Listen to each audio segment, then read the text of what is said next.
So hello दोस्तों, चलिए शुरू करते हैं। हम आज आपको प्रिंसिपल ऑफ सुपरपोजिशन के बारे में बताने वाले हैं। आज का लेक्चर काफ़ी आसान होने वाला है बच्चों। प्रिंसिपल ऑफ सुपरपोजिशन है, इसमें बस चीज़ों को जोड़ना है। जोड़ना है सर, जोड़ना है मतलब कि वेक्टरली जोड़ना है, वेक्टर का यूज करके जोड़ना है।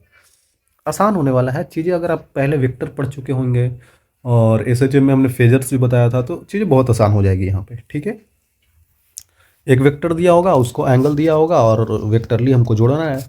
और काफ़ी आसान है, अगर आप समझ रहे होंगे तो अच्छा लगेगा आपको। ठीक है, मैं क्या बता रहा चाहता हूँ, मैं ये बताना चाहता हूँ प्रिंसिपल ऑफ सुपरपोजिशन। बच्चों ये चीज़ वहाँ पे क्या बोलते हैं, एसएचएम में भी आता है। ठीक है, एसएचएम में भी आता है, लेकिन एसएचएम में मैंने बताया नहीं था, लेकिन यहाँ पे समझ जाइएगा तो वहाँ पे भी यूज वही होता है, कोई दिक्कत नहीं होने वाला है। मान लेते हैं कि हमारे पास एक वेव, कोई वेव वन दिया हुआ है और कोई वेव दिया हुआ है। अच्छे से लिख देता हूँ। मान लेते हैं ये कोई वेव है, ऐसे ऐसे चल रहा है। मान लेते हैं हमारे पास कोई वेव टू भी है, ये भी कुछ ऐसे ऐसे चल रहा है। ठीक है, कोई भी वेव हम ले सकते हैं। इस वेव को अगर मैं यहाँ पे दिखाऊं, कुछ इस टाइप से दिखेगा।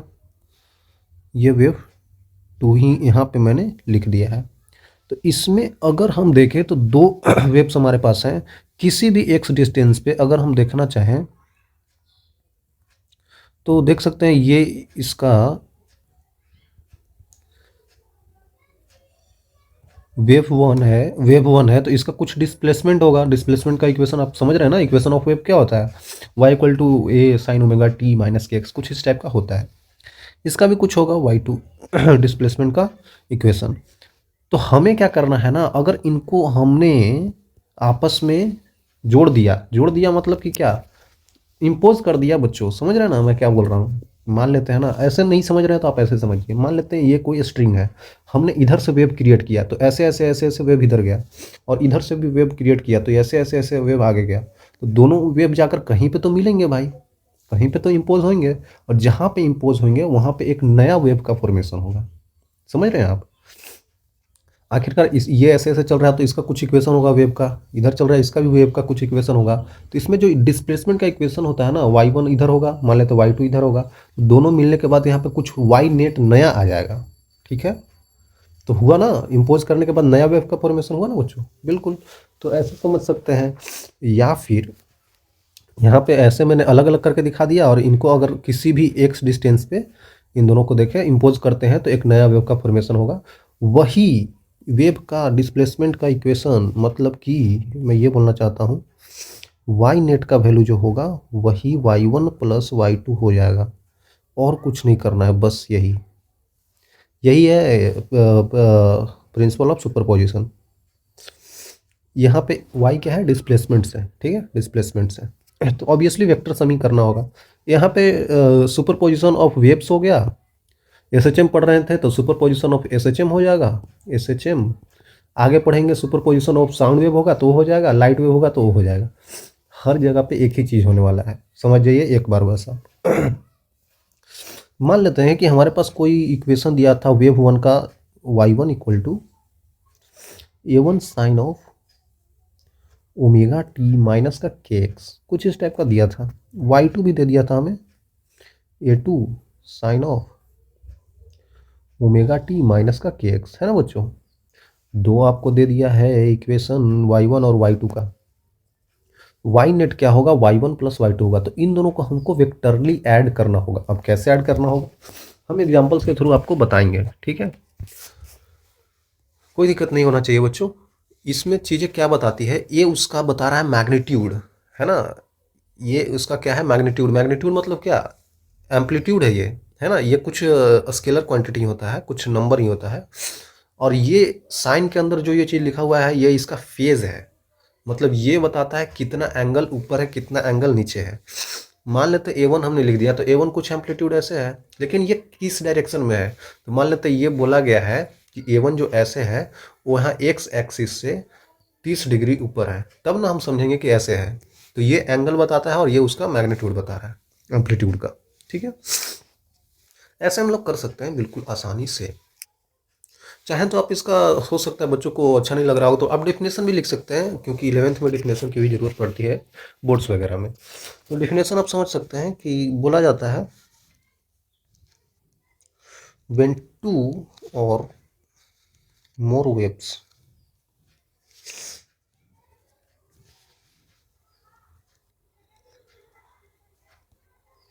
meet simultaneously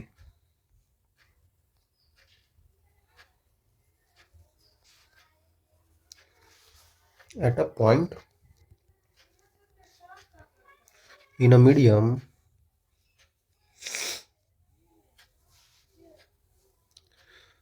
then net displacement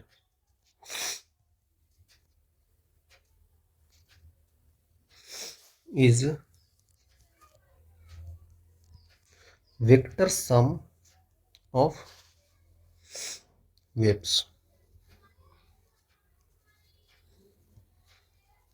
waves का डिस्प्लेसमेंट का ऐसे करके भी लिख देता हूँ मैं, है ना, ताकि किसी को परेशानी नहीं। क्या लिख रहा हूँ मैं, डिस्प्लेसमेंट लिखना है। ठीक है बच्चों, इस टाइप से समझ सकते हैं। मतलब कुछ नहीं करना है यार, बस दो वेव्स दिया है, उनका डिस्प्लेसमेंट का इक्वेशन, उनको ऐड कर देना है, हमारे पास नहीं आ जाएगा। सर ऐड तो कर देना है, करना कैसे ऐड है ये तो आपने बताया ही नहीं। चलिए आगे बता देते हैं, कुछ ऐसा हार्ड है नहीं। आपके लिए मैं मान लेता हूँ, एग्जाम्पल के थ्रू बताता हूँ। मान लेते हैं कि हमारे पास एक इक्वेशन y1 आपको दे रखा है। क्या मान लूँ मैं, मान लेता हूँ a sine of omega T minus का के एक्स, ठीक है। और एक आपको दे दिया है y2 का वैल्यू, जिसमें कि a ही है साइन ओमेगा टी प्लस का के एक्स। आपको एक चीज़ यहाँ पे ध्यान देना होगा कि ये जो वेव का इक्वेशन है, ये जो वेव का इक्वेशन है, इसमें माइनस का के एक्स बताता है कि वेव जो है पॉजिटिव एक्स में ट्रेवल कर रहा है, और प्लस का के एक्स आपको बताता है कि वेव निगेटिव डायरेक्शन में ट्रेवल कर रहा है। ये चीज़ तो पता होगा ना यार, ये चीज़ तो बता रखा है हमने, है ना, ये चीज़ तो बता रखा है। तो इसको बोला जा रहा है find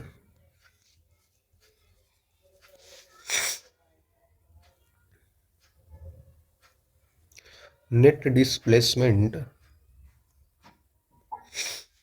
of wave when these two waves super position किया गया है। सुपर इम्पोज भी बोला जाता है, मतलब इन दोनों को वही किया गया है, सुपर पोजिशन किया गया है दो वेव को, तो क्या होगा, नेट वेव नया वाला। तो आपको बता दूं कि कुछ नहीं करना है, आपको y equal to y1 plus y2 कर देना है बच्चों। ठीक है, सर कर तो दिए, अब आगे क्या करना है, लिख देना है जो दिया है, a sine of omega minus के एक्स, ओमेगा टी माइनस के एक्स प्लस का a sine of omega T minus plus का के एक्स। ठीक है, ए दोनों में कॉमन है, ए कॉमन ले लिया। अब यहाँ पे देख सकते हैं, एक यहाँ पे देखा जाए तो साइन ए माइनस बी है और साइन ए प्लस बी है, दोनों को अगर इसको ए मान ले, इसको बी मान ले, तो साइन ए प्लस बी और साइन ए माइनस बी। इसको सोल्व करने का कोई तरीका है, तरीका है बच्चों, ये कॉमन ले लेंगे ना, तो sine of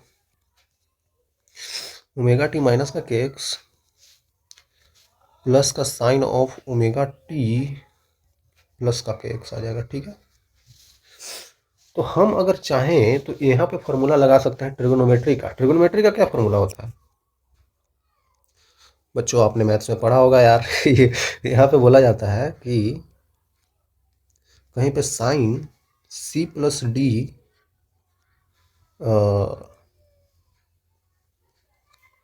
plus sine C minus D अगर लिखा होगा,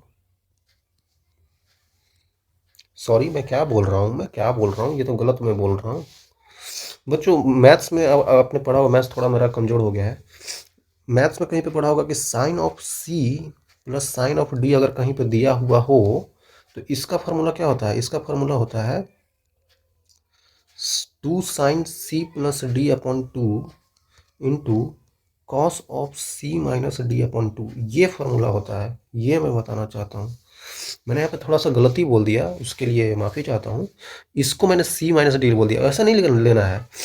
साइन ये पूरा सी है और साइन ये पूरा डी है। मान लेते हैं sine C plus sine D, तो sine C plus sine D का फॉर्मूला जो होता है मैथ्स में आपने पढ़ा हो, 2 sin c + d/2 into cos C minus डी/2। तो इसी का यूज कर देते हैं ना बच्चों।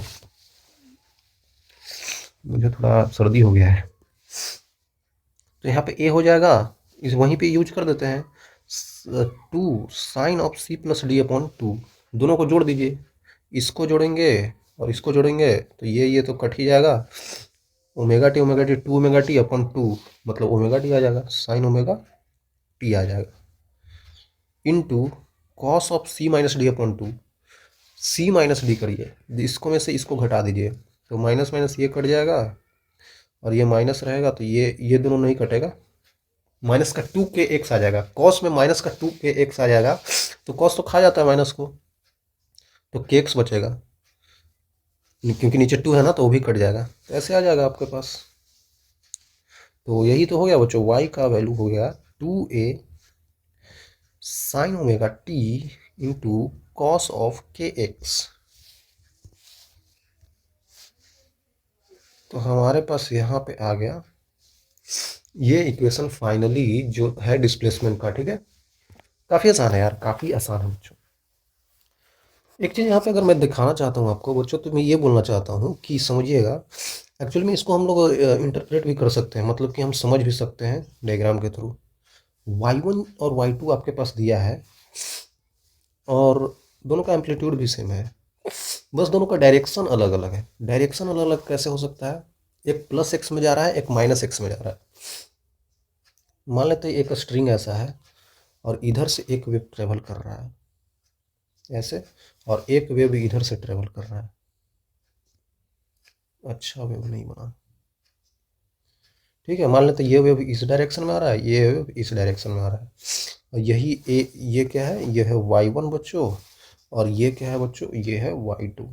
ठीक है, एम्पलीट्यूड दोनों का सेम था, हमने वही ले लिया। तो ये दोनों आते आते आते आते आते आते कहीं पे मिलेंगे ना, तो मिलेंगे तो वहाँ पे एक नया वेव का फॉर्मेशन होगा, ऐसे ऐसे मिलेंगे, तो उसका नेट एम्पलीट्यूड क्या हो जाएगा, 2a हो जाएगा। ठीक है, 2a हो जाएगा, सॉरी 2a इंटू कॉस के एक्स हो जाएगा, क्योंकि ये एंगल को बता रहा है ना। हाँ ये भी ठीक है, वो चीज़ आपको पूछा नहीं गया है, बट समझिएगा कि यहाँ पे एक आएगा तो नया एम्पलीट्यूड का फॉर्मेशन होगा, नया इक्वेशन आ जाएगा। नया इक्वेशन ये है, ठीक है, बाकी कोई दिक्कत नहीं होगा। ठीक है, मैं ये बताना चाहता हूँ बच्चों कि मान लेते हैं ये वेव जो ऐसे आ रहे थे, ठीक है, एक वेव मान लेते हैं, कभी कभी होता है ना, ये चीज़ आएगा नहीं आपके एग्जाम में, ये वेव इस प्लेन पे ट्रेवल कर रहा है ऐसे सांप की तरह, और ये वेव ऐसे ऐसे ऐसे ऐसे ट्रेवल कर रहा है, समझ रहे हैं, और ये वेव इस प्लेन पे ऐसे ऐसे ट्रेवल कर रहा है सांप की तरह, और ये ऊपर नीचे ऐसे ऐसे। तो ये दोनों तो समझ रहे हैं कैसा हो गया, एक ऐसे ऐसे जा रहा है और ये ऐसे ऐसे जा रहा है, आगे तो बढ़ रहा है। तो कहीं पे मिलेंगे ये लोग, तो ये 3D प्लेन में बनेगा। 3D प्लेन में बनेगा तो एक हो जाएगा ऐसे, एक हो जाएगा उसका एम्पलीट्यूड ऐसे, और एक का एम्पलीट्यूड हो जाएगा ऐसे। तो इनका 3D में बनेगा, है ना, आई थिंक आप समझ पा रहे होंगे। तो 3D में बनेगा, उसे आता नहीं है जनरली, अगर आएगा तो फिर से वेक्टर सम कर देंगे। बहुत आसान है बच्चों, कोई दिक्कत नहीं होना चाहिए। बोला जा रहा है यहाँ पे आपको क्या बोला जा रहा है, क्या बोला जा रहा है सर, क्या बोला जा रहा है? बहुत सिंपल है, सवाल फिर से दिया गया है, y1 और y2 का वैल्यू आपको दे दिया गया है। Find displacement of a particle at x = 1, और टाइम जब इतना हो रहा हो, बिल्कुल वही जो है यहाँ पे पुट कर देना है, जल्दी से करिए बच्चों। y1 का वैल्यू 5 mm, चलिए mm नहीं लिखते हैं, साइन ऑफ 2π × x है, तो 2π × x का वैल्यू 1 है, चलिए ठीक है, -50π इंटू टाइम है, टाइम का वैल्यू 5 मिलीसेकंड, 10⁻³ है। तो ये कितना हो जाएगा, 5 ऑफ साइन ऑफ 2π माइनस, यहाँ पे कितना हो जाएगा 225 डिवाइडेड बाई 100 लग रहा है मेरे को, अच्छा पाई भी था ना यहाँ पे, 100 आ जाएगा, ठीक है, पाई 4 बार में कटेगा, π/4।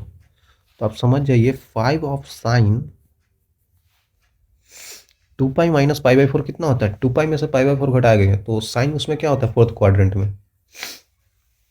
ऐड शुगर टू कॉफ़ी होता है तो कॉस पॉजिटिव, तो ये नेगेटिव का आ जाएगा, नेगेटिव का पाई बाई 4 आ जाएगा। ठीक है बच्चों, मैथ्स आपको आना चाहिए थोड़ा सा, है ना। y2 का वैल्यू कैसे निकालें? 10 mm है, sine of pi into x का वैल्यू 1 है, माइनस 100 पाई इंटू टाइम का वैल्यू है 5 × 10⁻³ तो इसको भी किया जा सकता है 10 साइन ऑफ पाई माइनस कितना हो जाएगा, ये 0 कट जाएगा तो पाई बाई 2 हो जाएगा। ये तो बहुत सिंपल हो जाएगा बच्चों, ये तो ठीक है ना। ये देखिए एक नीचे बचेगा तो पाई बाई 2 ठीक है, तो यहाँ पे क्या आ जाएगा 10 sine of pi minus pi by 2 हो जाएगा, कोई दिक्कत नहीं होना चाहिए। इसका वैल्यू आप पता कर सकते हैं, बिल्कुल कर सकते हैं। इसका वैल्यू कितना होता है 5 इंटू माइनस का 1/√2 हो जाएगा। इसका वैल्यू कितना हो जाएगा, साइन पाई बाई 2 1 होता है तो ये 10 हो जाएगा, तो ये 10 mm आ जाएगा हमारे पास। ये आ जाएगा माइनस का 5/√2 mm आ जाएगा। अब आप देख सकते हैं कि नेट डिस्प्लेसमेंट क्या होगा। कुछ नहीं करना है बच्चों, मैं बार बार बोल रहा हूँ y1 + y2 ही करना है, और ये प्रैक्टिस से आप जल्दी जल्दी कर पाएंगे। तो कैसे करें, एक है माइनस का 5/√2 और एक है आपके पास प्लस का 10, तो यही हो गया इतना mm।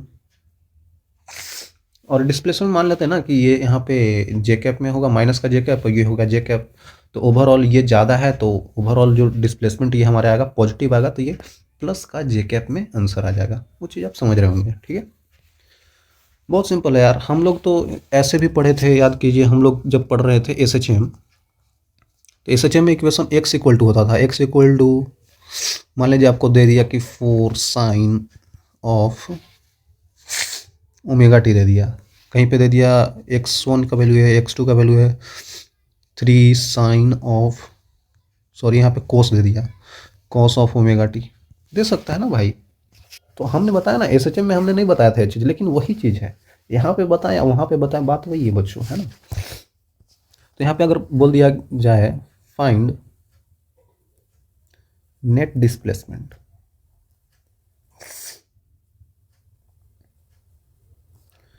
ऑफ न्यू वेव, जो नया वेव फॉर्मेशन हुआ है उसका नेट डिस्प्लेसमेंट क्या होगा, समझिएगा। हमारा पहला काम होना चाहिए, ये तो एम्पलीट्यूड होता है चलिए ठीक है, लेकिन ये वाली जो साइन है तो यहाँ भी साइन ही होना चाहिए, अगर यहाँ पे कॉस है तो यहाँ पे भी कॉस होना चाहिए, तभी तो हम उनको इम्पोज कर पाएंगे भाई नहीं तो यार दोनों अलग अलग ट्रिगोनोमेट्रिक में होंगे तो कैसे हो पाएगा, नहीं हो पाएगा। पहले हम लोग चेंज कर लेते हैं, अगर हम इसको चेंज करना चाहें तो x2 का वैल्यू क्या लिख सकते हैं 3, अगर हम लिखें sine of omega T plus का पाई बाई 2, तो समझिएगा साइन अगर पाई बाई 2 से ज़्यादा है तो कॉस में चला जाता है, तो कॉस में तो एंगल उसमें पॉजिटिव होता है, तो समझ रहे हैं ना। हम इस चीज़ को हम ऐसे भी लिख सकते हैं। ओके सर, अब साइन में आ गया दोनों, अब हम लोग जोड़ सकते हैं। नाउ एक्स नेट का वैल्यू जो होगा वो हो जाएगा x1 + x2, कुछ नहीं करना है, फिर से वेक्टरली ऐड करना है, तो 4 sine of omega T plus 3 sine of omega T minus के pi by 2 plus pi by 2 है, सॉरी, इनको ऐड कर देना है। तो हमको कैसे करना है, वेक्टरली ऐड करना है। मैंने क्या बोला कि ये हमारा एम्पलीट्यूड बताता है, एम्पलीट्यूड का मैग्नीट्यूड है, ये भी वही है, और साइन के अंदर या फिर कॉस के अंदर जो भी चीज़ एंगल होता है वो बताता है कि कितना आगे पीछे, मतलब किस डायरेक्शन में है। पहला चीज़ अगर हम लोग देखें तो हमारे पास ओमेगा टी दिख रहा है, 4 साइन ओमेगा टी, तो 4 एम्पलीट्यूड है और उसका एंगल ओमेगा टी है, मान लेते ओमेगा टी एंगल यही है। अब दूसरा है omega T 3 sign omega T plus pi by 2, मतलब कि जो ओमेगा टी एंगल पहले था उससे पाई बाई 2 आगे है, तो पाई बाई 2 आगे है तो पाई बाई 2 एंगल तो ऐसे ही बन सकता है ना भाई, ऐसे ही बन सकता है ना बच्चों। हाँ सर, मतलब ये कितना एंगल आगे है, पाई बाई 2 है। ये कौन सा इक्वेशन आपको लिखे थे, ये था 4 वाला, मतलब x1 वाला, और ये हो गया यहाँ पे 3 वाला, एंगल पाई बाई 2 आ गया। ये y1 का इक्वेशन था, यहाँ पे y2 का है। अब हम लोग नहीं बता सकते हैं, अब डायरेक्टली बता सकते हैं इसका नेट एम्पलीट्यूड क्या होगा, √3 का स्क्वायर प्लस 4 का स्क्वायर, मतलब कि 5। तो जो नेट एम्पलीट्यूड एक्स नेट आ रहा है हमारे पास, उसका नेट एम्पलीट्यूड हो जाएगा 5। और साइन तो रहेगा ही, क्योंकि हम लोग ये चीज़ यहाँ से देख रहे हैं, ये हमारे पास ए नेट आ गया है, ए का नेट वैल्यू। ये इस डायरेक्शन से x1 से कितना ऊपर है देख लीजिए। पहले तो ये चीज़ दो था, इसमें क्या आ रहा था, y1 में ओमेगा टी आ रहा था, तो हम लोग क्या करेंगे, ओमेगा टी को लिख देंगे भाई। लेकिन सिर्फ ओमेगा टी नहीं लिखना पड़ेगा, क्योंकि ये जो हमारा नेट आ रहा है ये है, और ये कितना ऊपर है इससे, वो चीज़ देखना पड़ेगा। ये कितना ऊपर है बच्चों, अल्फा मान लेते हैं, तो 10 अल्फा का वैल्यू हम लोग नहीं लिख देंगे। परपेंडिकुलर अपॉन बेस, परपेंडिकुलर क्या हो जाएगा, 3, बेस है 4, 3/4। तो ये किसका वैल्यू होता है, 1037 का, तो अल्फा का वैल्यू 37 डिग्री। हाँ सर ठीक है, समझ में आ गया, ये 37 डिग्री हो गया। तो ओमेगा टी प्लस का 37 डिग्री ऊपर है, तो ऊपर लिख दिया, और यही हमारे पास आंसर हो गया भाई। समझ रहे हैं कितना आसान है यार, ऐसे करके भी बनाया जा सकता है। ऐसा ही करना है हर एक सवाल में। और यहाँ पे 2 दिया था, हो सकता है कि आगे x3 भी दे दे, x4 भी दे दे, तो सबको ऐड करना होगा, और सबको वेक्टरली ऐड ऐसे करना होगा। इफ समवेयर कहीं पे मान लेते हैं x1 दिया हो, x2 दिया हो, x3 दिया हो, ऐसे करके xn तक दिया हो, तो आपको x नेट का वैल्यू अगर निकालना हो तो आप डायरेक्टली यूज कीजिए बच्चों, x1 plus x2 plus x3। लेकिन ऐड कैसे करना है, वेक्टरली ऐड करना है, वेक्टर जैसा, ठीक है। तो वेक्टरली ऐड करते हैं। अब डायरेक्टली 3 और 4 और 3 दिया था, तो हम लोग 7 नहीं लिख दिए, हमको देखना था कि कितना एंगल पे इन लोग है, ठीक है ना, समझ जाइए। और भी करेंगे सवाल तो क्लियर हो जाएगा। हमारे पास क्या आ गया, ये चीज़ नया चीज़ आ गया बच्चों, समझिएगा ये चीज़ क्या है, interference, interference of wave going in same direction. बहुत इंपॉर्टेंट चीज़ है ये। वेव्स का इंटरफेरेंस पढ़ रहे हैं हम लोग जब वेव सेम डायरेक्शन में जा रहा हो, ठीक है। तो इसमें हम लोग एक केस लेते हैं, एज्यूम ही करना पड़ता है, तभी हम ये चीज़ पढ़ते हैं। क्या है, इफ टू वेव्स हैविंग जिसके पास सेम ओमेगा हो, के हो, and going in same direction, going in same direction, वो दोनों सेम डायरेक्शन में जा रहे हों, है ना बच्चों, वो दोनों सेम डायरेक्शन में जा रहा हो। एक वेव ऐसे ऐसे जा रहा है, दूसरा वेव भी इसी डायरेक्शन में जाना चाहिए भाई, ठीक है। सिंपल चीज़ है ये, कोई दिक्कत नहीं होना चाहिए। लेकिन एक बात और है, हम लोग इसमें ओमेगा और के का भी वैल्यू सेम ले रहे हैं। जैसे मान लेते हैं एग्जांपल के लिए, कोई y1 हमको दे दिया है, मान लेते हैं a1 sine of omega T minus का के एक्स, ये लिख दिया। y2 हमने लिख दिया a2 sine of omega T minus का के एक्स, प्लस का कुछ एंगल बना रहा होगा, मान लेते हैं कि 30 डिग्री बना रहा होगा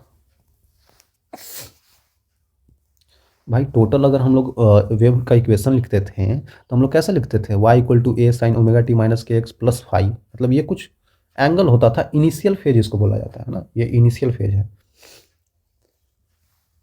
कोई भी दो हमने इक्वेशन ले लिया, कोई दिक्कत नहीं है, जिनमें ओमेगा और के का वैल्यू सेम है, ओमेगा और के का वैल्यू सेम है, दोनों में सेम है, ठीक है। प्लस में दोनों सेम डायरेक्शन में जाना चाहिए, तो देख सकते हैं इसका भी डायरेक्शन पॉजिटिव एक्स है, इसका भी डायरेक्शन पॉजिटिव एक्स ही है। तो सिंपल चीज़ हो गया, ये है इनका इंटरफेरेंस हम लोग पढ़ने वाले हैं, ठीक है। तो बहुत आसान है बच्चों, बहुत आसान है। यहाँ पे अगर हमको वाई नेट निकालना है, तो हम लोग क्या करेंगे, y1 प्लस y2 कर देंगे, है कि नहीं। कैसे चीज़ों को करना है ये चीज़ समझिएगा, चीज़ों को करना कैसे है। अगर ये दोनों आपको दे दिया है वेव्स का इक्वेशन, वेव्स के डिस्प्लेसमेंट का इक्वेशन, तो एक चीज़ ध्यान दीजिएगा बच्चों, एक चीज़ ध्यान दीजिएगा, यहाँ पे ये एम्पलीट्यूड ऐसा है, मान लेते हैं कि एक हमको y1 इस डायरेक्शन में हमने मान लिया, मानना ही तो है। जिसका एम्पलीट्यूड A1 था। दूसरा हमने क्या किया, दूसरा भी हमने मान लिया ये दूसरा ही तो है, ये 2 एम्पलीट्यूड है जिसका एंगल 30 डिग्री ज़्यादा है इस एंगल से।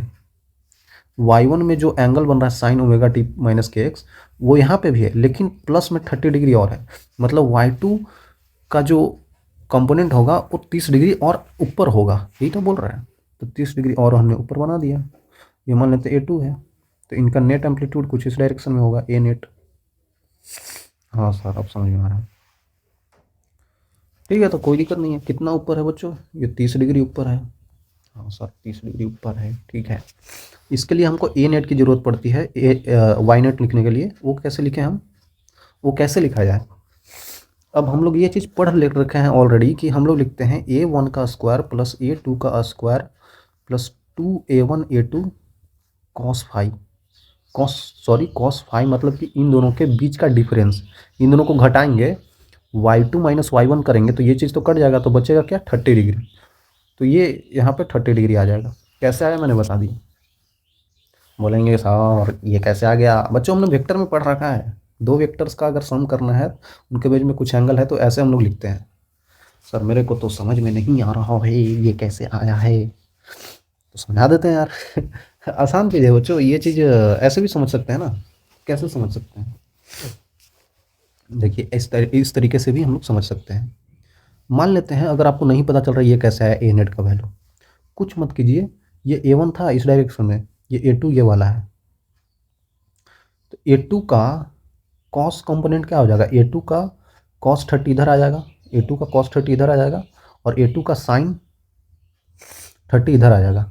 A2 का यही तो है A2 का साइन ऑफ 30 डिग्री इधर आ जाएगा, और A2 का कॉस ऑफ 30 डिग्री इधर आ जाएगा। अब पता चल गया, अब ये और ये 90 डिग्री पे है, 90 डिग्री पे होता है तो हम रिजल्टेंट डायरेक्ट लिखते हैं √A1 square plus A2 square, है कि नहीं।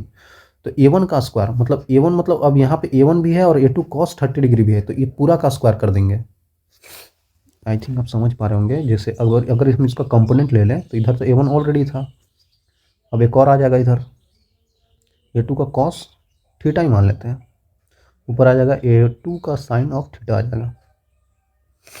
तो इसको कैसे करेंगे, अब दोनों चीज़ 90 डिग्री पे हो गया, तो ए नेट का वैल्यू तो हम आराम आराम से लिख सकते हैं भाई। ए नेट क्या हो जाएगा फिर, √A1 square plus A2 square, मतलब समझ रहे हैं ना, एक्स डायरेक्शन वाला और वाई डायरेक्शन। एक्स डायरेक्शन में क्या है, अब एक्स डायरेक्शन में हो गया A1 plus A2 cos theta का whole square plus A2 sine theta का होल स्क्वायर। समझ में नहीं आ रहा आपको बच्चों, बहुत आसान हो गया। अब इसको स्क्वायर करेंगे तो A1 स्क्वायर आ जाएगा, प्लस देखिए यहाँ पे A2 square cos square theta, और इधर भी A2 square sine square theta, sine square theta cos square theta 1 हो जाएगा, और यहाँ पे A2 का स्क्वायर कॉमन आ जाएगा, तो A2 का स्क्वायर लिख सकते हैं, प्लस का इसका देखेंगे तो 2A1 A2 cos of theta, और यही चीज़ तो हमने यहाँ पे लिखा है भाई, थीटा था 30 हो गया है, यहाँ पे रूट नहीं लगाया, रूट तो लगाना ही चाहिए। हाँ सर समझ में तो आ गया, तो बहुत आसान चीज़ था बच्चों। आई थिंक आपको मैं समझा पाया हूँ, इसमें तो दिक्कत नहीं होना चाहिए। अरे सर ये सब आता है हमको, आता है तो बहुत अच्छी बात है। ये चीज़ तो हमने लिख लिया, लेकिन हमको एक चीज़ और ज़रूरत पड़ती है, ए नेट कितना एंगल पे बना है भाई। ये तो 30 पूरा था, लेकिन ये ए नेट जो बना है वो इस डायरेक्शन से कितना ऊपर बना है, मतलब कितना एंगल पे ये चीज़ बना है। तो ये एंगल अल्फ़ा मान लेते हैं। तो आपको एक चीज़ की और ज़रूरत पड़ती है, टेन ऑफ अल्फ़ा की। तो टेन अल्फ़ा क्या हो जाएगी यहाँ पे बच्चों, इसका भी एक चीज़ फार्मूला बता दिया जाता है, A2 का cos of 30 degree upon A1 plus A2 sine 30 degree, इस टाइप से बोल दिया जाता है। अब ये चीज़ भी कैसे आया, ये चीज़ भी बहुत आसान है यार। इसका कंपोनेंट फिर से ले लो आप, क्योंकि हमको टेन ऑफ अल्फ़ा चाहिए, तो टेन अल्फ़ा क्या हो जाएगा, परपेंडिकुलर इधर जो आना चाहिए अपॉन बेस, तो परपेंडिकुलर क्या हो जाएगा, इसी का ये वाला कंपोनेंट इधर वाला हो जाएगा। तो A2 का कॉस, कॉस ये थीटा है ना, मतलब 30 है, A2 का, एक सेकेंड, A2 का कॉस देखा जाए तो A2 का कॉस इधर आएगा और A2 का साइन इधर आएगा, तो परपेंडिकुलर अपॉन बेस, तो परपेंडिकुलर तो ये है, तो परपेंडिकुलर A2 का साइन आएगा ना बच्चों, तो A2 का साइन आना चाहिए यहाँ पे।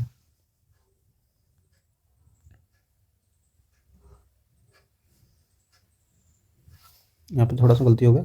A2 का sine of 30 upon A1 plus A2 का कॉस ऑफ 30। हाँ ये चीज़ अब सही है बच्चों, समझिए।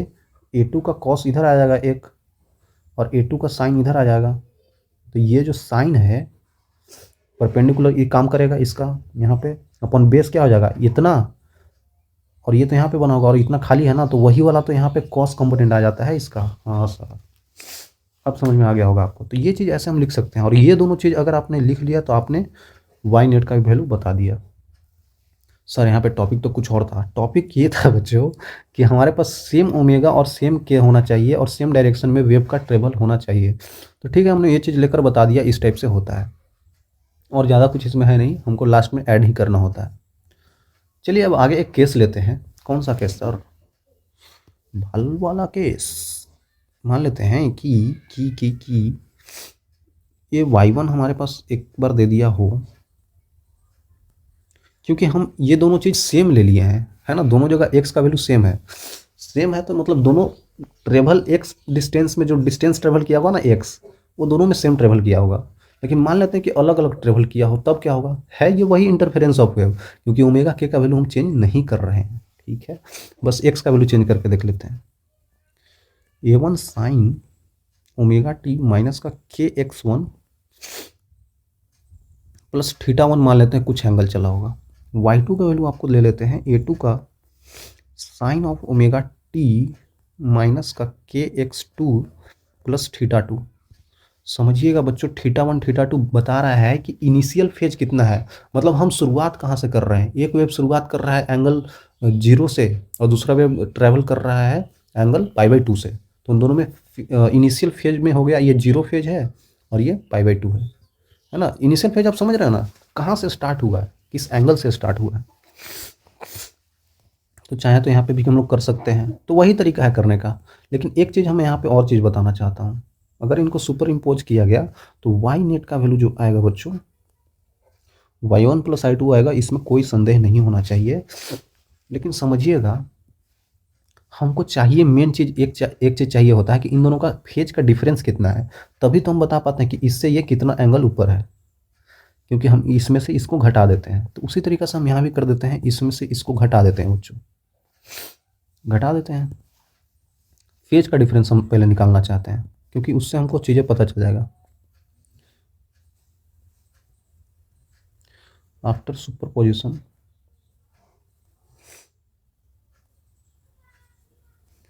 फाइंड वाई नेट, यही चीज़ हमको निकालना है। इसके लिए हम पहले निकालते हैं फेज डिफरेंस। फेज डिफरेंस क्या है? फेज डिफरेंस को हम ऐसे समझ सकते हैं कि हमारे पास φ1 दिया हुआ है आपको ओमेगा टी माइनस का KX1 प्लस θ1।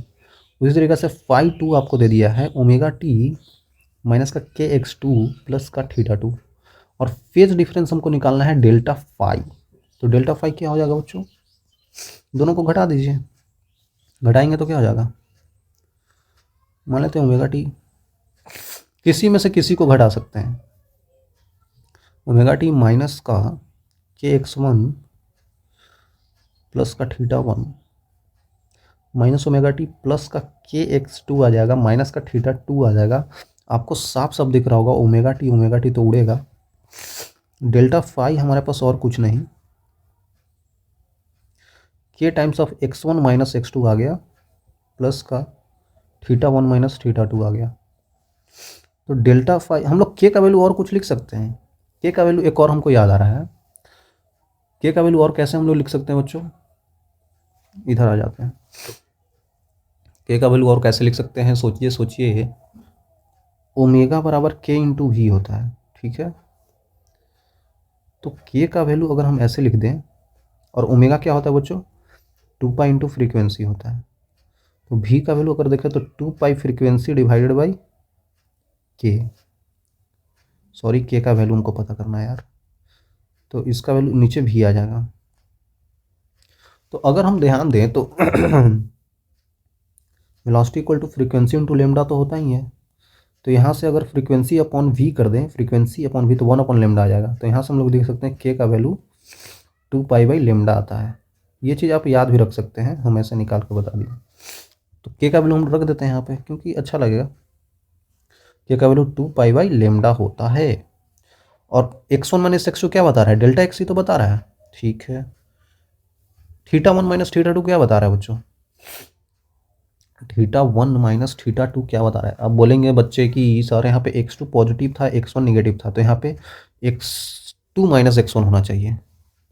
ठीक है बच्चों, मैं लिख देता हूँ, लेकिन यहाँ पे हमें डेल्टा एक्स ही लिखना होगा और यहाँ पे लिखना होगा डेल्टा थीटा। लास्ट में यही चीज़ लिखना होता है। ये क्यों निकालें सर आप?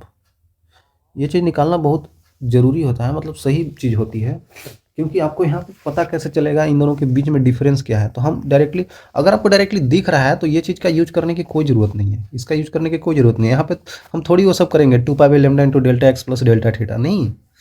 हमें यहाँ डायरेक्ट दिख रहा है कि घटाएंगे तो 30 डिग्री आ जाएगा। जहाँ पे आपको नहीं पता चल रहा हो वहाँ पे इसका यूज कीजिए, है ना। ठीक है सर। अब समझिएगा बच्चों, अब मैं ये बताना चाहता हूँ, ये क्या है, डेल्टा एक्स क्या आया है और डेल्टा थीटा क्या है। डेल्टा एक्स है पाथ का डिफरेंस। एक्स क्या था? x1 x2 क्या था? जब वेव ट्रेवल कर रहा है ऐसे ऐसे तो कितना डिस्टेंस चला है। तो x1 बता रहा है कि वेव जब पहुंचा है किसी पॉइंट पे जहां पे सुपरपोजिशन हो रहा होगा, उससे पहले कुछ तो ट्रेवल करके आया होगा ना भाई। कहीं पे सुपरपोजिशन हो रहा है तो वेव यहाँ से कुछ ट्रेवल किया होगा डिस्टेंस, और यूए वेव इधर से ट्रेवल किया होगा। तो ये ट्रेवल किया है x1 डिस्टेंस और ये ट्रेवल किया है x2 डिस्टेंस, है ना। उसके बाद जाकर यहाँ मिला है, तो दोनों का डिफरेंस, तो ये होता है पाथ डिफरेंस। ये होता है पाथ डिफरेंस होता है ना बच्चों, पाथ डिफरेंस होता है ये, ऑफ टू वेव्स बोल सकते हैं। और यहाँ पे ये है initial phase difference, initial phase difference है ये। और इन जनरल हमको ये चीज़ नहीं देता है, सवाल में थोड़ा टफ हो जाएगा ना इसकी वजह से। अगर ये चीज़ नहीं दिया है, मतलब इनिशियल फेज इसका और इनिशियल फेज इसका दोनों का सेम है, तो इसको हम लोग जीरो ले लेंगे क्योंकि दोनों का डिफरेंस जीरो हो जाएगा, है ना। आप समझ रहे हैं ना मैं क्या बोल रहा हूँ। इफ़ मान लेते हैं, यदि इफ़ θ1 इक्वल टू θ2, दोनों का फेज डिफरेंस इनिशियल बराबर है, इनिशियल वाला, तो फिर डेल्टा फाई का वैल्यू जो आ जाएगा 2 पाई/लेमडा इंटू डेल्टा एक्स आ जाएगा, है ना। उस केस में ये आ जाएगा और उस केस में ये और आसान हो जाएगा, है ना बच्चों। बहुत आसान है, कोई दिक्कत नहीं होना चाहिए, ठीक है। ये चीज़ तो ठीक है सर, ये एंगल पता चल गया। तो हमको अगर पता करना है, क्या पता करना है, मान लेते हैं ना, ऐसे देख लेते हैं यहाँ पे कि ये कुछ इधर चला था, ये कुछ इधर चला था, ये A1 चला था, ये A2 चला था। इन दोनों के बीच का अब एंगल हमको पता चल गया कि डेल्टा फाई है, डेल्टा फाई है। तो इसका अब रिजल्टेंट जो होगा इधर कुछ होगा, यहाँ पे ए नेट आएगा। आई थिंक आप समझ रहे होंगे मैं क्या बोल रहा हूँ। इन दोनों के बीच का एंगल हमको पता चल गया, इसके और इसके बीच का एंगल, इन दोनों का डिफरेंस कर दिया ना, तो हमें पता चल गया वो एंगल ये आता है। तो हम डायरेक्ट इन दोनों के बीच का एंगल को डेल्टा फाई लिख सकते हैं, लिख दिए। अब आपको पता है ए नेट का वैल्यू पीछे ही बताया कैसे आता है, √A1 का स्क्वायर प्लस A2 का square plus 2A1 A2 cos of delta phi आएगा बच्चों, क्या आएगा? डेल्टा फाई, क्योंकि दोनों का डिफरेंस है। अब अगर हम चाहें तो ये एंगल हम अगर अल्फा बोल दें, तो अगर आपको अब टेन ऑफ अल्फा लिखना होगा तो वो कैसे लिखिएगा, A2 का साइन ऑफ A2 का साइन डेल्टा फाई हो जाएगा divided by A1 plus A2 का कॉस डेल्टा फाई। और ये चीज़ बिल्कुल भी याद करने की ज़रूरत नहीं है, ठीक है, कोई ज़रूरत नहीं याद करने की, क्योंकि हम डायरेक्ट इसको यूज कर लेंगे ना। हमको एंगल उंगल दिया होगा तो हम ये सब फार्मूला थोड़ी लगाएंगे, हम डायरेक्ट कंपोनेंट कर करके सोल्व कर लेंगे। ज़रूरत नहीं है इसका बार बार याद करना। याद है तो कोई दिक्कत नहीं, नहीं याद है तो भी कोई दिक्कत नहीं है, हम यूज कर लेंगे मैथमेटिक्स का और सोल्व कर लेंगे। ठीक है सर, सोल्व तो कर लेंगे। मैं ये बोल रहा था कि दोनों अलग अलग पाथ डिफरेंस ट्रेवल कर रहा है। मान लेते हैं कि हमारे पास एक सोर्स S1 था और दूसरा सोर्स हमारे पास S2 है। अलग अलग डिस्टेंस कैसे ट्रेवल करेगा बच्चों? मान लेते हैं कि ये ऐसे ऐसे यहाँ पे आया, ये ऐसे ऐसे चल के यहाँ पे आया। अरे यार, ऐसे ऐसे ट्रेवल करके इन लोग दोनों यहाँ पे आया। आने के बाद यहाँ पे कुछ नया वेव का फॉर्मेशन किया, है ना? है ना बच्चों? ये x1 डिस्टेंस ट्रेवल किया होगा, ये x2 डिस्टेंस ट्रेवल किया होगा, और यहाँ पे x, यहाँ पे कुछ आ गया होगा। यहाँ पे ये A1 इसका एम्पलीट्यूड है, इसका एम्पलीट्यूड A2 है, तो यहाँ पे A नेट का वैल्यू जो कि आएगा ये आएगा। हम एक यहाँ पे डेल्टा एक्स का, डेल्टा फाई का वैल्यू जो हम देख रहे थे वो डिपेंड किस पे कर रहा था? डेल्टा एक्स पे डिपेंड कर रहा था। इन दोनों को चलने में जो भी डिस्टेंस का डिफरेंस होगा, पाथ का डिफरेंस होगा, है ना, दोनों में अलग अलग होगा। मान लेते हैं ये x1 चला होगा, x2 चला होगा। उसी तरीके से कहीं और किसी और दूरी पे मान लेते हैं कि ये यहाँ पे मिला, यहाँ पे चला गया, तो यहाँ पे भी अलग अलग है, ये x1 है और ये x2 है। अलग अलग दूरी दिख रहा है, हम अलग अलग दूरी चला है ना बच्चों? तो आप समझ सकते हैं ये अलग अलग दूरी भी चल सकता है। बताना मैं ये चाहता हूँ कि ए नेट का वैल्यू जो यहाँ पे मिल के जो नया एम्पलीट्यूड का फॉर्मेशन किया है ना, यहाँ पे कुछ एम्पलीट्यूड A1 था, यहाँ पे कुछ एम्पलीट्यूड A2 था, इन दोनों मिलके कुछ यहाँ पे ए नेट बनाया है। ए नेट जो बनाया है वो किस पे डिपेंड कर रहा है? ये सब तो ठीक है, पॉजिटिव पॉजिटिव चीज़ें आ रही हैं। कॉस ऑफ डेल्टा फाइव पे डिपेंड कर रहा है। कॉस डेल्टा फाइव मतलब डेल्टा फाइव पे डिपेंड कर रहा है। और डेल्टा फाइव क्या होता है बच्चों? 2 पाई/λ इंटू डेल्टा एक्स होता है, अगर इनिशियल फेज नहीं दिया हो तो। और वो डिपेंड करता है पाथ लेंथ पे, जो पाथ डिफरेंस पे, सॉरी,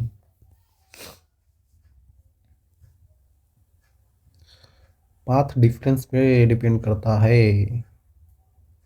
मतलब अगर यहाँ पे ये कुछ पाथ चला है और ये कुछ अलग अलग पाथ चला है, तो इनके बीच का जो डिफरेंस होगा ना, उसके वजह से ये अलग अलग आएगा। मतलब यहाँ पे डिफरेंस तो कुछ और है, यहाँ पे डिफरेंस तो कुछ और है। तो जहाँ जहाँ डिफरेंस अलग अलग आ रहा है, मान लेते एक और बना देता हूँ, जहाँ जहाँ पे पाथ का डिफरेंस अलग अलग आ रहा है वहाँ पे हमें अलग अलग एम्पलीट्यूड के वेव्स मिलेंगे। यहाँ पे कुछ एम्पलीट्यूड ए नेट एक्स मिलेगा, यहाँ पे ए नेट वाई मिलेगा, यहाँ पे ए नेट जेड मिलेगा, कुछ अलग अलग टाइप का वेवलेंथ मिलेगा। हो सकता है कहीं पे ज़्यादा वेवलेंथ, बड़ा वेवलेंथ वाला मिल गया, तो बोलेंगे दो वेव्स मिलके बहुत बड़ा वेवलेंथ बना लिए, कहीं पे बहुत कम बना लिया, कहीं पे द मीडियम बना लिया, कुछ भी बना सकता है। तो डिपेंडेंसी आप समझ गए ना कैसे डिपेंड कर रहा है चीज़ें। बिल्कुल आसान है यार, चीज़ों को समझा जा सकता है बिल्कुल आसानी से। और इनफैक्ट हमें बोला भी जाता है कि जो कोहेरेंट होते हैं ना, कोहेरेंट वेव्स जो होते हैं उनमें हम लोग ओमेगा या फिर फ्रीक्वेंसी सेम लेते हैं, सेम होता है दोनों वेव्स में, ठीक है? जैसे दोनों सोर्स में, सॉरी कोहेरेंट सोर्स बोलते हैं ना, कोहेरेंट सोर्स बोलते हैं। कोहेरेंट सोर्स वो होते हैं जिनमें दोनों सोर्सेस का फ्रीक्वेंसी या फिर ओमेगा सेम होता है, ठीक है? बहुत आसान है, हम यहाँ पे सेम ले भी रहे हैं, है ना? हम यहाँ पे सेम ले भी रहे थे, ओमेगा और के का वैल्यू, ठीक है? तो बहुत आसान हो गया यार, ये तो बहुत आसान हो गया बच्चों समझना। एक्स के डिफरेंस की वजह से ए नेट का अलग अलग वैल्यूज मिल सकता है। ये चीज़ हम लोग साउंड वेव में समझ सकते हैं, कहीं पे लाउडनेस ज़्यादा मिलेगा, कहीं पे लाउडनेस कम मिलेगा। क्यों मिलेगा? क्योंकि इनका पाथ का डिफरेंस अलग अलग है। यहाँ पे डिफरेंस कुछ और, यहाँ पे डिफरेंस कुछ और, यहाँ पे डिफरेंस कुछ और, है ना? सिंपल सी बात है। कहीं कहीं पे लाइट वेव हम लोग पढ़ेंगे तो लाइट वेव में भी कहीं पे हम लोग ब्राइट देखेंगे, कहीं पे ब्राइट फ्रिंज मिला, मतलब कि ब्राइटनेस ज़्यादा है। तो जहाँ पे ब्राइटनेस ज़्यादा है वहाँ पे इनके बीच का डिफरेंस भी ज़्यादा होगा, x1 x2 के बीच का डिफरेंस ज़्यादा होगा। जहाँ पे डिफरेंस कम होगा वहाँ पे ब्राइटनेस कम मिलेगा। बहुत सिंपल है, हर जगह पे यही यूज होता है। एक बार समझ लेंगे तो बार बार यूज होगा, तो हम बना लेंगे सवाल। हाँ सर, एक चीज़ और इसमें आता है, अगर इनका फ्रीक्वेंसी या फिर वेवलेंथ सेम नहीं हो तब क्या होगा?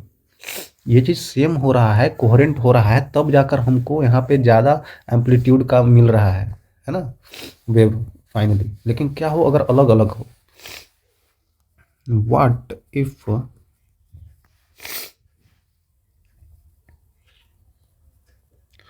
Sources have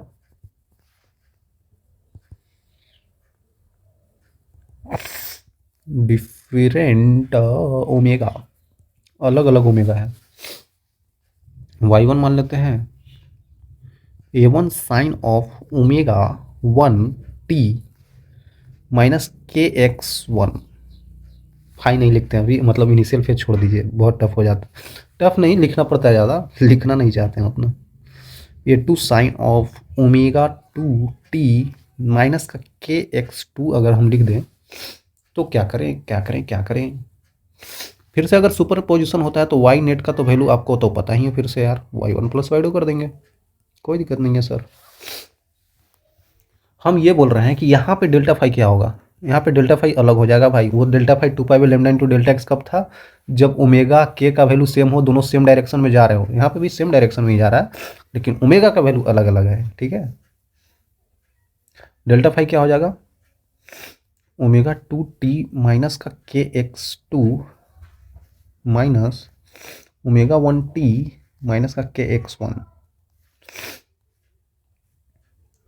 omega 2 minus omega 1 into t minus k sorry plus k into x1 minus x2, कुछ इस टाइप का मिल जाएगा। तो डेल्टा फाई का वैल्यू हम लोग बोल सकते हैं डेल्टा ओमेगा टी प्लस के डेल्टा एक्स।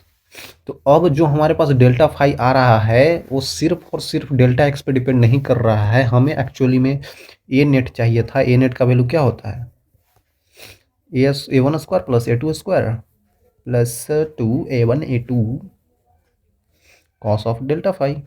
हाँ सर, और हम लोग देखते थे कि डेल्टा फाई का डिपेंडेंसी कैसे हो रहा है, क्योंकि ए नेट तो फाइनली इसी पे डिपेंड कर रहा है।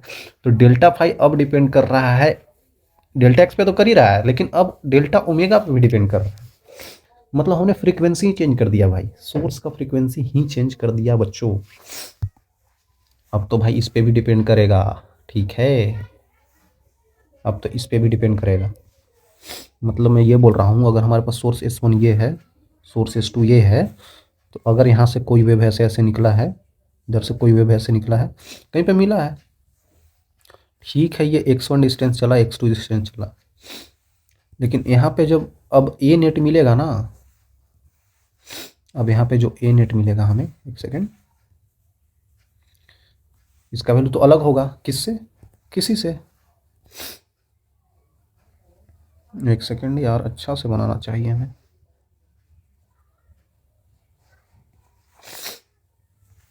यहाँ पे भी ये x1 चला, x2 चला, तो हमें ये बोल रहा हूँ कि ए नेट का वैल्यू दोनों जगह पे अलग अलग होगा, बिल्कुल। यहाँ पे ए नेट अलग होगा, यहाँ पे ए नेट अलग होगा, क्योंकि x1 x2 का डिफरेंस अलग अलग है।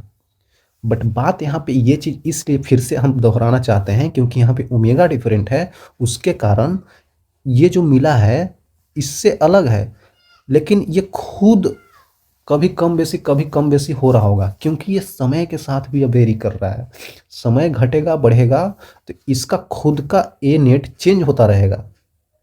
एक्स पे डिपेंड कर रहा है, ठीक है, लेकिन समय पे भी डिपेंड कर रहा है। तो समय चेंज होने से इसका ए नेट खुद ही बदलता रहेगा, कभी हाई एम्पलीट्यूड कभी कम एम्पलीट्यूड, कभी हाई एम्पलीट्यूड कभी कम एम्पलीट्यूड, खुद ही बदलता रहेगा भाई। समझ सकते हैं, लाइट वेव में भी ऐसे होगा, कहीं पे हमें एक ही पॉइंट पे कभी ब्राइटनेस ज़्यादा दिखेगा, कभी ब्राइटनेस कम दिखेगा, कभी ब्राइटनेस ज़्यादा दिखेगा, कभी ब्राइटनेस कम, एक ही पॉइंट पे हो रहा है ड्यू टू डेल्टा ओमेगा और ड्यू टू टाइम को बदलने से, ठीक है। बहुत आसान है यार, बहुत आसान है, समझ सकते हैं आप, चीज़ें बहुत इजी है बच्चों। मान लेते हैं एक और बना देता हूँ, है ना, x1 चला, x2 चला, यहाँ पे ए नेट मिल गया, तो अलग अलग होता रहेगा एक ही पॉइंट पे। अब अगर डिफरेंट ओमेगा होने से एक ही पॉइंट पे चेंजिंग हो रही है, लेकिन ओमेगा जब हमारे पास सेम था तो अलग अलग एक्स पे, डेल्टा एक्स पे अलग अलग एम्पलीट्यूड मिल रहा था, और ये चीज़ कांस्टेंट था भाई, ये चीज़ बस एक्स पे डिपेंड कर रहा था, ठीक है। तो ये जो जिसका हाई एम्पलीट्यूड आ गया और रहेगा ही। यहाँ पे अगर हाई ब्राइटनेस मिला है, ज़्यादा ब्राइटनेस मिला है तो रहेगा ही, और यहाँ पे कम है तो यहाँ पे कम ही रहेगा। ठीक है, बहुत आसान है बच्चों। एक सवाल कर लेते हैं भाई। Two sinusoidal wave same frequency का travel in the same direction. Okay, बहुत आसान है यार। सेम फ्रीक्वेंसी और सेम डायरेक्शन में भी जा रहा है तो ये इंटरफेरेंस ऑफ वेव ही होगा। A1 दिया है, A2 दिया है, φ1 φ2 दिया है। तो amplitude of the resultant wave, A1 दिया है, A2 दिया है, तो Y1 हम लोग नहीं लिख सकते हैं। A1 sine of omega t, same direction में जा रहा है, माइनस का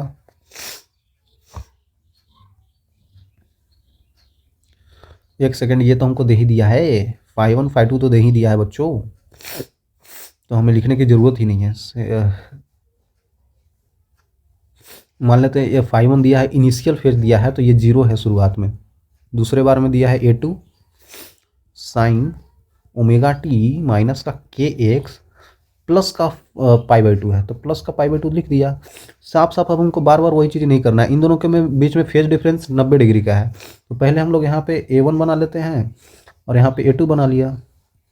दोनों के बीच में फेज डिफरेंस π/2 का है, तो हम लोग डायरेक्टली अब निकाल देंगे A नेट का वैल्यू √A1 + A2 का स्क्वायर,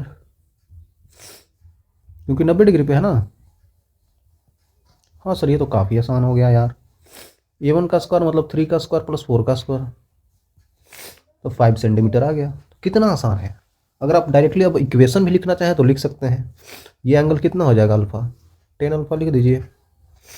परपेंडिकुलर अपॉन बेस मतलब कितना है, A2 4/3, मतलब अल्फा का वैल्यू कितना हो जाएगा 53 डिग्री। अगर आप चाहें तो वाई नेट का इक्वेशन भी लिख सकते हैं। ए नेट का value 5 sign omega T minus KX, इतना तो लिखना ही है, क्योंकि इतना इक्वेशन तो A1 में Y1 का है ही, इतना तो है फेज। लेकिन इतना से कितना ऊपर है, ए नेट का वैल्यू अल्फा मतलब 53 डिग्री, तो प्लस का 53 डिग्री लिख के आपको आगे बढ़ जाना है। आंसर हो गया।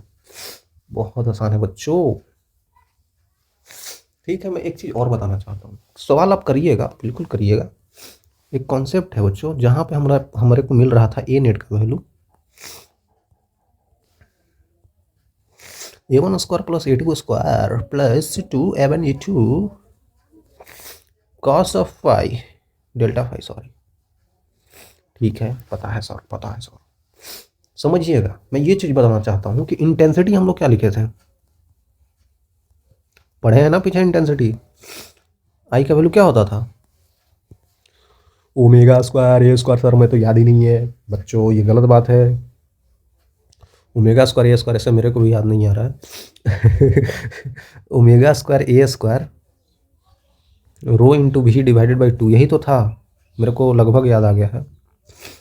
यही तो था बच्चों, यही था। चलिए ठीक है, देखा जाए अगर हमारे पास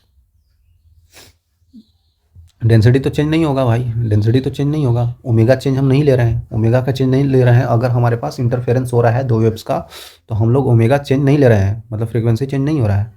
रो तो चेंज नहीं होगा, मास पर यूनिट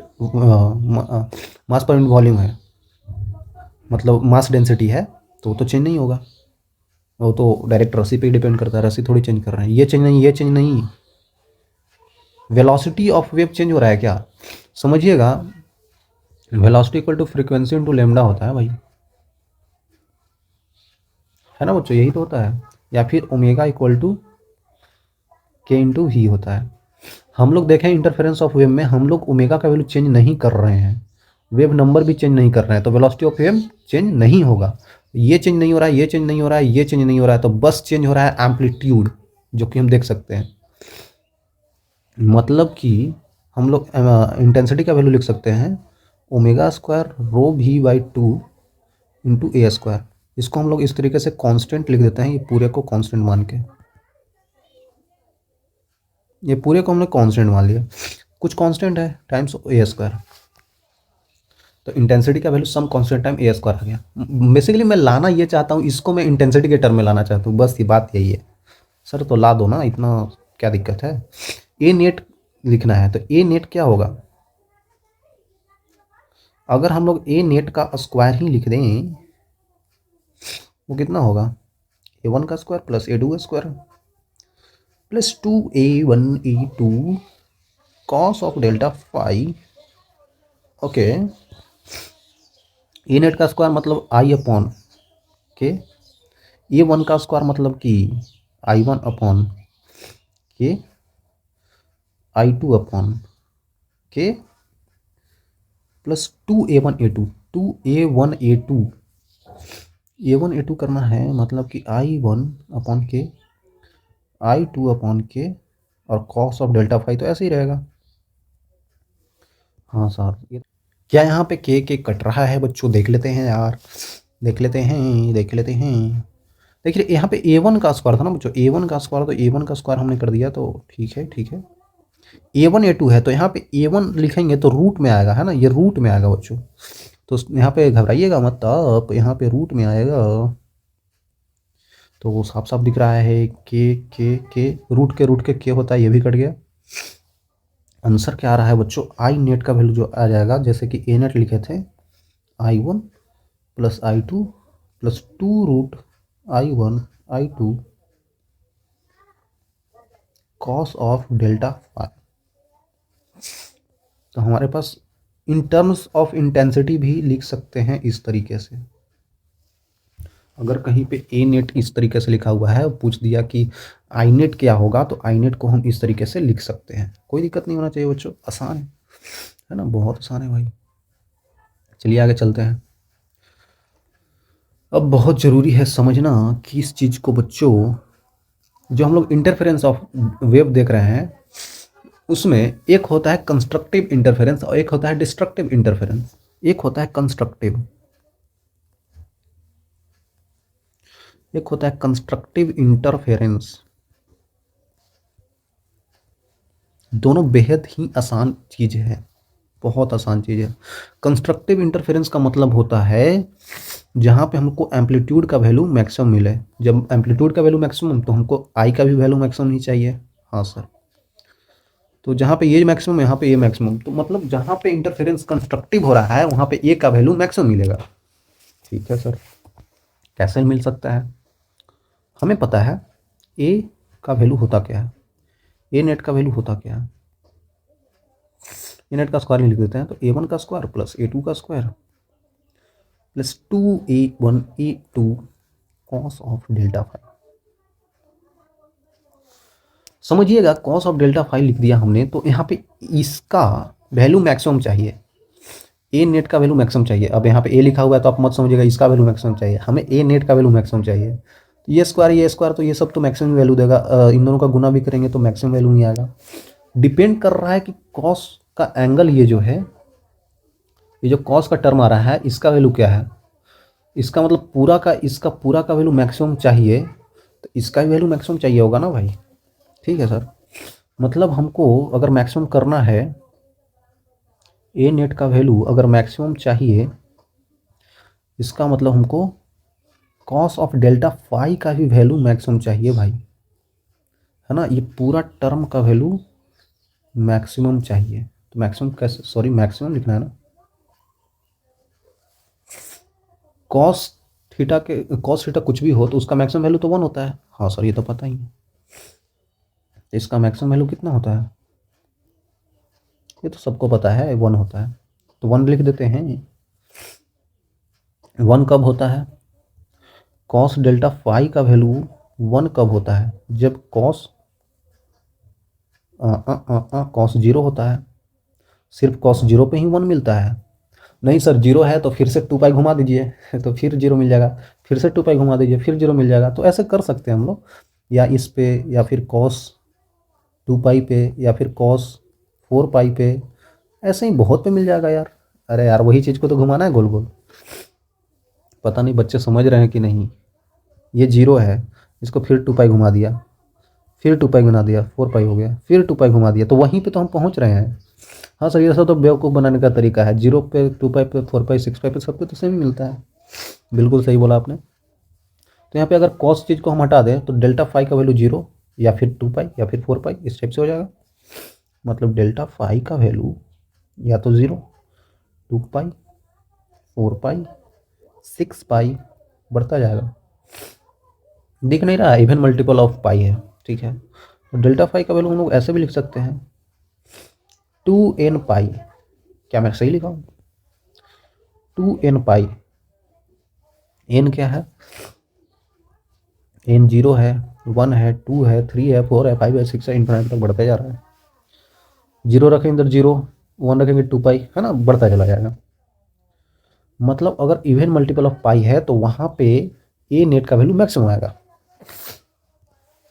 ठीक है सर, ठीक है।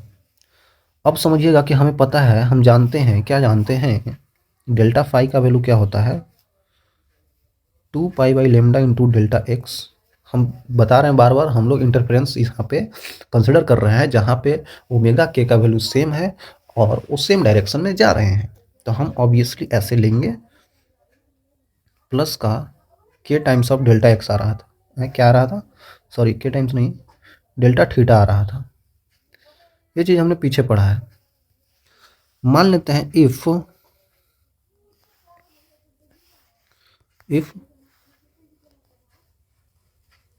इनिशियल फेज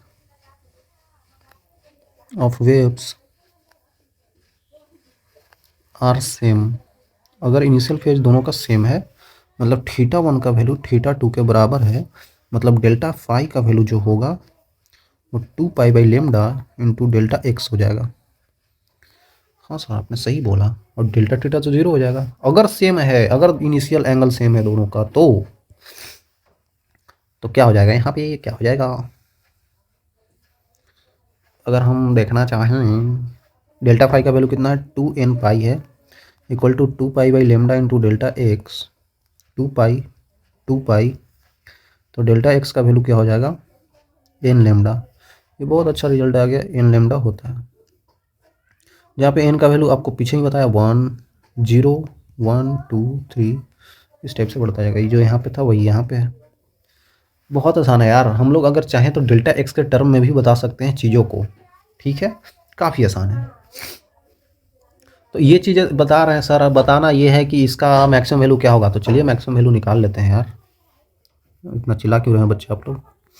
चिल्ला कहाँ रहे हैं सर, क्लास में तो चिल्लाते हैं। ए नेट का वैल्यू कितना हो जाएगा, √A1² plus A2² plus 2A1 A2 into cos of delta phi. Delta phi का वैल्यू क्या है, डेल्टा फाई का वैल्यू क्या है, या तो 0 2 पाई 4 पाई, सब पे वैल्यू 1 ही आता है। कॉस ऑफ डेल्टा फाई और इसका वैल्यू कितना आ जाएगा 1। तो ए नीट का वैल्यू जब अगर मैक्सिमम हम देखना चाहें, वो आ जाएगा √A1² plus A2² plus 2A1 A2 into 1। ए नेट का मैक्सिमम वैल्यू अब आपको साफ साफ दिख रहा होगा बच्चों, A1 प्लस A2, क्योंकि A+B का होल स्क्वायर ही बन रहा है अंदर। तो अब समझ गए कि ए मैक्सिमम का वैल्यू क्या होता है? हाँ सर समझ गया। मैक्सिमम कब आएगा, ए नेट का वैल्यू मैक्सिमम कब होगा, जब A1 प्लस A2 हम लोग डायरेक्टली वेव को ऐड कर देंगे। डायरेक्टली वेव को ऐड कैसे करेंगे? अरे यार बहुत सिंपल है। एक वेव मान लेते हैं ऐसे जा रहा है, और दूसरा वेव मान लेते हैं आपके पास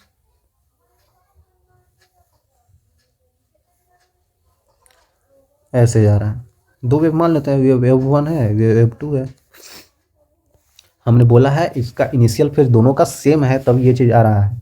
इनिशियल फेज सेम ही तो दिख रहा है। इनिशियल फेज कैसे देखते हैं? इनिशियल फेज का मतलब है कि ये अगर यहाँ से स्टार्ट हुआ है तो ये वेव भी यहीं से स्टार्ट होना चाहिए, मतलब 0 से। अगर ये वेव इधर से स्टार्ट हो गया तो भाई गलत आ जाएगा रिजल्ट, ठीक है। बहुत सिंपल है।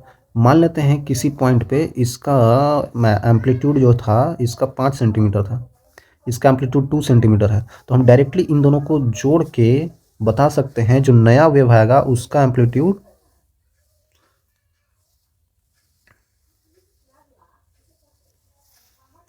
इसका एम्पलीट्यूड जो आएगा वो आ जाएगा 5 + 2 7 सेंटीमीटर आ जाएगा भाई।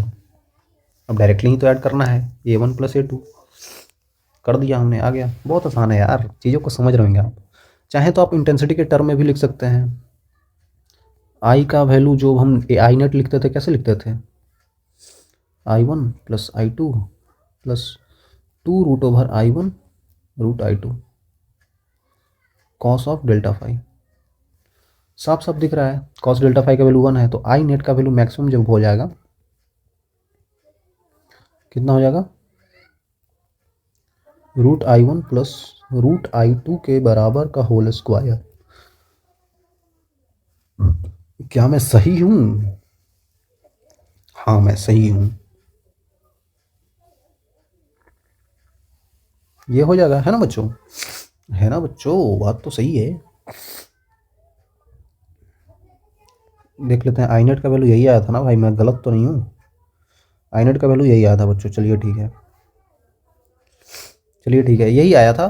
तो बिल्कुल आसानी से इस यहाँ पे भी हमने बता दिया, इंटेंसिटी के टर्म में भी बता दिया हमने। अब चल लेते हैं destructive interference,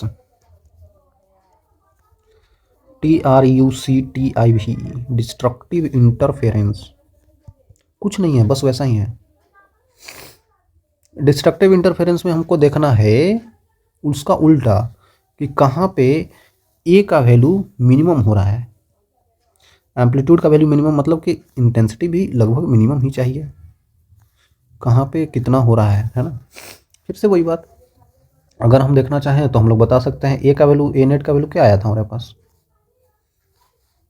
a1² plus a2² plus 2a1 a2 cos of delta phi था। तो इसका मतलब हमको इसका मिनिमम वैल्यू चाहिए, तो इसका वैल्यू मिनिमम होना चाहिए, जैसा पीछे बताया था। इसका मतलब show cos of delta phi का वैल्यू जो है वो मिनिमम चाहिए। इसका मिनिमम वैल्यू कब होता है? मिनिमम वैल्यू कितना होता है? वो -1 ही तो होता है मिनिमम वैल्यू। हाँ सर पता है, -1 होता है। कब होता है कॉस डेल्टा फाई का मिनिमम वैल्यू -1 कब होता है? जब कॉस पाई हो, कॉस 3 पाई हो, कॉस 5 पाई हो। हाँ सर इसी टाइम पे तो मिलता है। कॉस पाई समझ रहे हैं ना बच्चों? समझ रहे हैं कि नहीं? पाई चल लिया, फिर से 2 पाई इसमें और जोड़ दिया तो 3 पाई आ गया, फिर से 2 पाई और जोड़ दिया 5 पाई आ गया। 2 पाई जोड़ने पर वही का वही रहता है चीज़ें। 2 पाई जोड़ने पे जो चीज़ जहाँ है वहीं रहेगा, है ना? बिना मतलब का जोड़ जोड़ रहे हैं हम लोग, बस बेवकूफ़ बनाने का तरीका है। तो कोई दिक्कत नहीं है। तो इसका मतलब डेल्टा फाई का एंगल पाई के बराबर, कभी 3 पाई कभी 5 पाई, इस टाइप से होता रहेगा। तो डेल्टा फाई का एंगल जो होगा कभी पाई, कभी 3 पाई, कभी 5 पाई, कभी 7 पाई, बढ़ता रहेगा। पाई पाई करना ही है। ठीक है। तो अब हम अगर कर दें, क्या कर दें, इसको जनरली देखें तो क्या आ रहा है? ये है क्या? ये है क्या? 2n+1 पाई नहीं है, यही तो है ये। ध्यान दीजिएगा, यही तो है बच्चों। एन का वैल्यू अब बढ़ाते जाइए। एन का वैल्यू कभी 0 रखिए, कभी 1 रखिए, 2 रखिए, 3 रखिए। जैसे जैसे वैल्यू बढ़ाते जाएंगे वैसे वैसे हमें मिलता जाएगा। 0 रखेंगे तो कितना हो जाएगा? पाई। 1 रखेंगे तो 3 पाई, 5 पाई, 7 पाई। ठीक है, फिर से वही बात, पीछे वाली बात ही। डेल्टा फाई का वैल्यू क्या होता है बच्चों?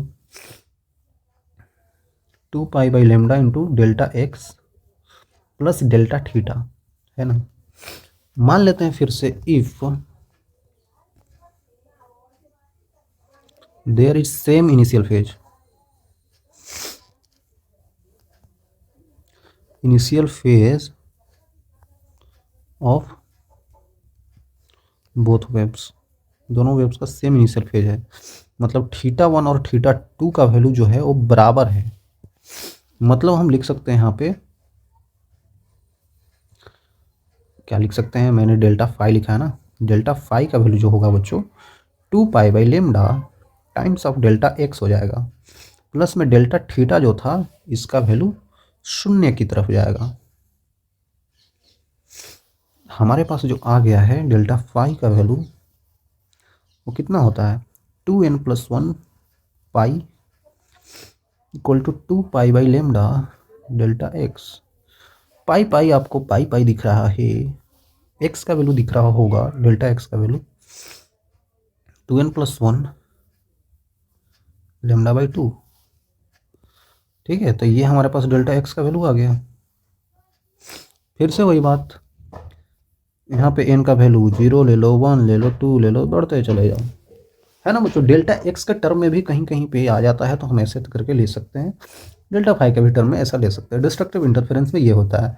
बच्चों को जनरली ये चीज़ याद होता है, नहीं याद करना है तो मत कीजिए बच्चों, कोई दिक्कत नहीं होना है। बस आपको एक चीज़ याद रहेगा, ये चीज़, तो ये चीज़ अपने आप आ जाएगा। थोड़ी सी तो कैलकुलेशन है। सर तो ए नेट दिखाओ ना, ए नेट का मैक्सिमम वैल्यू क्या होगा। ए नेट का मैक्सिमम वैल्यू आप नहीं निकाल सकते बच्चों खुद से। A1 square plus A2 square plus 2A1A2 cos of delta phi. हमको साफ साफ दिख गया है इसका वैल्यू तो मैक्सिमम 1 होता। मिनिमम देखना था गुरुजी, क्या करते हो, बुझाता है नहीं आपको, पढ़ाने आ जाते हो। अरे बच्चों परेशान मत होइए। A1 square plus A2 square plus 2, sorry यहाँ पे माइनस आएगा, माइनस 2A1A2। तो ए नेट का वैल्यू मिनिमम जो आ रहा है वो आ रहा है A1 माइनस A2 का होल स्क्वायर, तो वो कट जाएगा, तो बस ये आ रहा है ना। मिनिमम वैल्यू हमारे पास ये चीज़ आ रहा है A1 माइनस A2। बोलेंगे ये कैसे आ रहा है, बिल्कुल सिंपल सी बात है। अगर कहीं पे ये चीज़ दिया है और हम ले रहे हैं कि इनिशियल फेज दोनों का बराबर है, तो A1 माइनस A2 करना है, ठीक है। A1 माइनस A2 कैसे होगा, जब एक पॉजिटिव में होगा एक नेगेटिव में होगा। एक का डिस्प्लेसमेंट मान लेते हैं इधर है ऐसे, है ना। एक का डिस्प्लेसमेंट ऊपर की तरफ मान लेते हैं 5 सेंटीमीटर का, नीचे की तरफ इसका 2 सेंटीमीटर का है। तो इसका नेट डिस्प्लेसमेंट जो आ जाएगा हमारे पास ऊपर की तरफ 3 सेंटीमीटर आ जाएगा। ये तो बहुत आसान है बच्चों, ऊपर की तरफ 3 सेंटीमीटर आ जाएगा, तो यही हमारे पास वाई नेट, सॉरी ए नेट आ जाएगा। यहाँ पे इसका A1 था, यहाँ पे इसका A2 था, तो डायरेक्टली हम इसको घटा सकते हैं। क्यों, क्योंकि मिनिमम वैल्यू ये देगा, ठीक है। बहुत आसान है यार, बहुत आसान है। अगर हम चाहें तो आई का मिनिमम वैल्यू भी कैलकुलेट कर सकते हैं। वो कितना हो जाएगा, I1 plus I2 plus 2√I1I2 cos of delta phi होता है। कॉस डेल्टा फाई का वैल्यू -1, तो यहाँ पे √I1 माइनस √I2 का होल स्क्वायर आ जाएगा कि नहीं। यही हो जाएगा हमारे पास आई का मिनिमम वैल्यू। कैलकुलेट कर लिए, बहुत आसान है यार, बहुत आसान है बच्चों। अगर मान लेते हैं इफ देयर इज सेम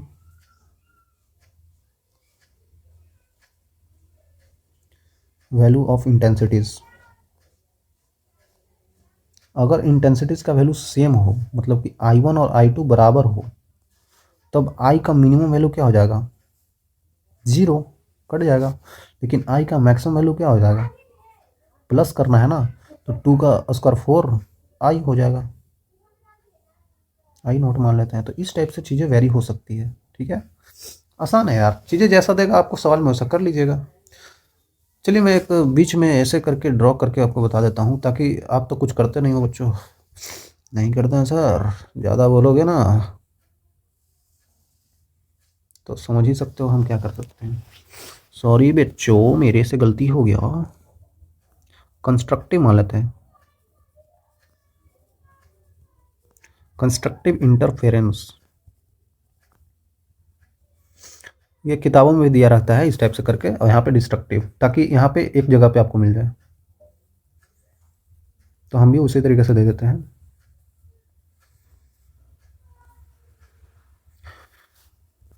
बच्चों आप खुद से भी ये चीज़ बना सकते हैं, है ना, खुद से ही बना सकते हैं।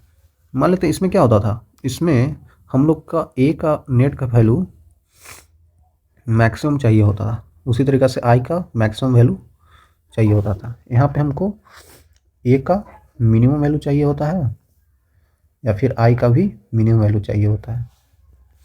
यहाँ पे हमको पता चल रहा था कि डेल्टा फाई जो आता है फेज डिफरेंस का वैल्यू, या तो यहाँ पे 0 आता है, 2 पाई आता है, 4 पाई आता है, ऐसे ही बढ़ता रहता है। मतलब डेल्टा फाई का वैल्यू जो होता है यहाँ पे 2n पाई होता है, जहाँ पे n का वैल्यू 0 1 2 3 ऐसे करके बढ़ता रहता है। यहाँ पे डेल्टा फाई का वैल्यू जो आता है वो 2n+1 टाइम्स ऑफ पाई आता है।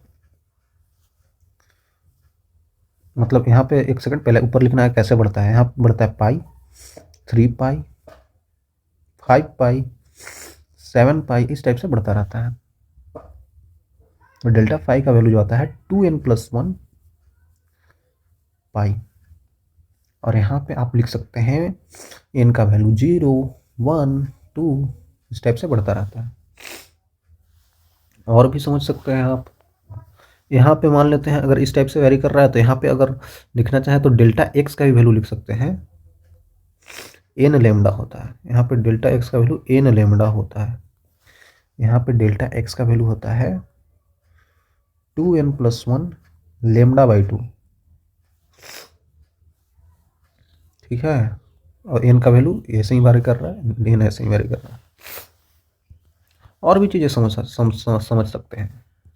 सकते हैं कैसे कि यहाँ पे अगर आई का, अब तो ए का भी नहीं लिखा है, ए का मैक्सिमम वैल्यू क्या होता है,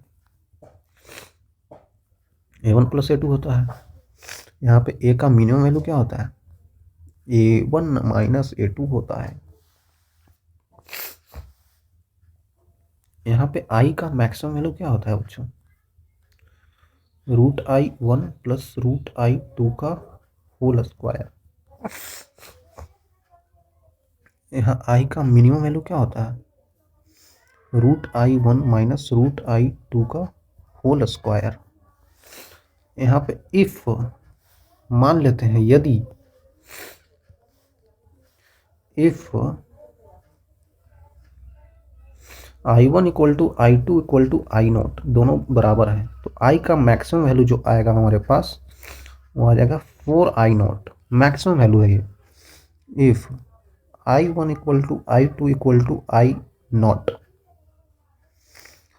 तो यहाँ पे हम लोग i का मिनिमम वैल्यू बता सकते हैं बच्चों 0। तो ये मिनिमम है, ये मैक्सिमम है, तो चीज़ें इन दोनों के बीच में वेरी कर सकती है ना, इन दोनों के बीच में भी वेरी कर सकती है अगर ये चीज़ अलग अलग रहेगा। लेकिन मैक्सिमम वैल्यू 4i0 ही होगा, इससे ऊपर तो नहीं हो सकता है। मैक्सिमम वैल्यू वही तो होता है जिससे ऊपर कुछ नहीं हो सकता है। बहुत आसान तरीके से हमने बता दिया ये चीज़ें बच्चों। देखिए यहीं तक था, तो ये चीज़ों को आप अच्छे से देख लीजिए क्योंकि ये चीज़ आगे बिल्कुल यूज होंगे, साउंड वेव्स में यूज होंगे, लाइट वेव्स में होंगे, और वहाँ पे इसी का यूज करना है, बिल्कुल यही रहेगा, चेंज नहीं होगा। सवाल हम कराएंगे बच्चों, आप खुद से भी ट्राई कर सकते हैं। नहीं हो रहा है तो परेशान नहीं होना है, चैप्टर अभी ख़त्म नहीं हुआ है, हम खुद से कराएंगे आपको, तब आपको सही सही समझ में सब कुछ आ जाएगा। खुद से सवाल हम कराएंगे, अगर हो रहा है तो करिए, नहीं हो रहा है तो कोई दिक्कत नहीं है, इतना परेशान होने की ज़रूरत नहीं है। कराएंगे हम, सिखाएंगे तो आपसे होगा। आपको ध्यान रखना है जो चीज़ मैंने लिखवाया है वो चीज़ लिखें और वो चीज़ थोड़ा थोड़ा देखते रहें टाइम टाइम पे, ज़्यादा कुछ करने की ज़रूरत नहीं होती है। मिलेंगे आगे, तब तक के लिए ओके, बाय बाय बच्चों।